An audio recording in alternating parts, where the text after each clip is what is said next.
Developing news tonight citing claims of an unfair trial. The former Minneapolis police officer convicted on all 3 charges in the killing of George Floyd is now asking for a new trial. Thanks for joining us tonight. I'm Ashley Katz in for Marnie Hughes. And I'm Rob Nelson. That is our top story tonight. Of course, as you know, it was a historic verdict in America. 12 jurors found Derek Chauvin guilty back on April 20th after hearing from 45 witnesses over 3 weeks of testimony. But tonight, the attorney for Chauvin says the trial was not fair. In a series of new motions, Eric Nelson argues the trial judge should have allowed a change in venue and also that he should have sequestered the jury during the entire trial. Also tonight, claims of juror misconduct just a day after a photo of a juror who spoke publicly to media outlets surfaced of him attending a protest last summer in Washington, D.C. According to the Minneapolis Star-Tribune, Brandon Mitchell was at an event commemorating the 1963 March on Washington, where George Floyd's brother and sister addressed the crowd.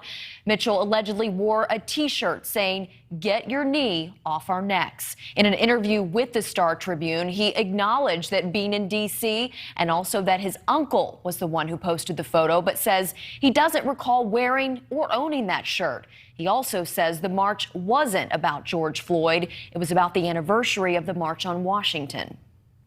Joining us now to talk more about the motion and exactly what happens next in all of this is Wendy Patrick, legal analyst and career trial attorney. Wendy, as always, thanks for your time tonight. We appreciate it.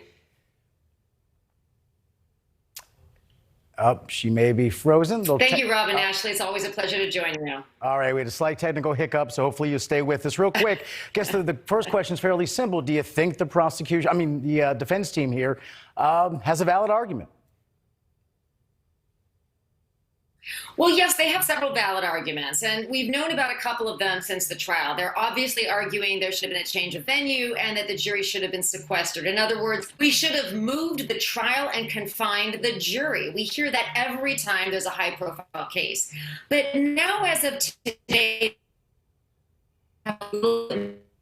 because one of the hallmarks of a criminal trial is that a fair trial requires an impartial jury.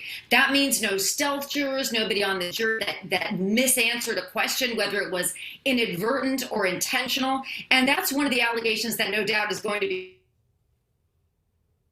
request a new trial.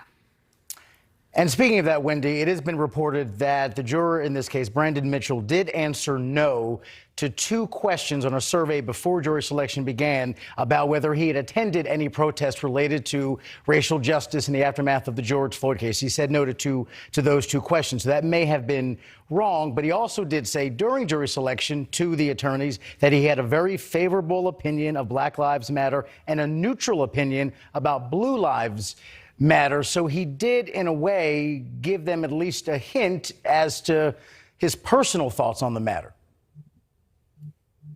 That's exactly right, Rob. And that's a great point you bring up, because this juror has been very vocal today and yesterday, ever since this photograph has surfaced and gone viral. He's been very vocal that he did tell the truth on the questionnaire. But that's a point of contention the defense is going to explore and exploit to the extent that they can. Because remember, those questions were very pointed.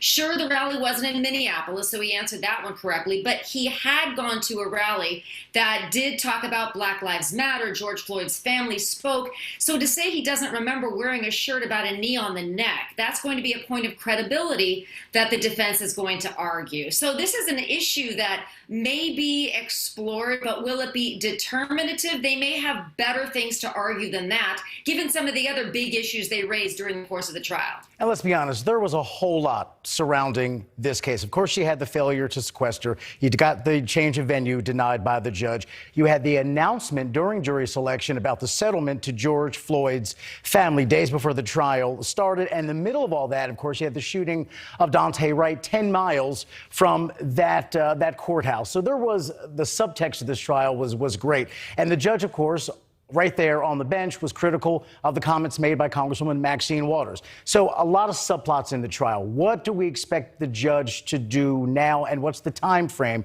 for whether this motion is granted or not? Well, we already know the judge has a heads up that all of this is coming because the defense continually was making these objections during the course of the trial. What the judge didn't know until recently is, of course, the allegations of this particular juror. But what is the judge going to do? I mean, this is the same judge that ruled during all of the times that this was brought up during the trial, so he's unlikely to change his mind. However, that doesn't mean these aren't valid grounds for appeal. And one of the biggest ones, Rob, that you bring up is this sequestration argument. But I mean, think about it. That's all this juror wanted to do, right? This jury has just been confined in quarantine for a year. Now you're going to lock them up in a hotel during the course of the trial. That judge was unlikely to grant that. But even that may not have insulated them adequately from this vast pretrial publicity. So these are more grounds that may be more fruitful on appeal than on a motion for a new trial.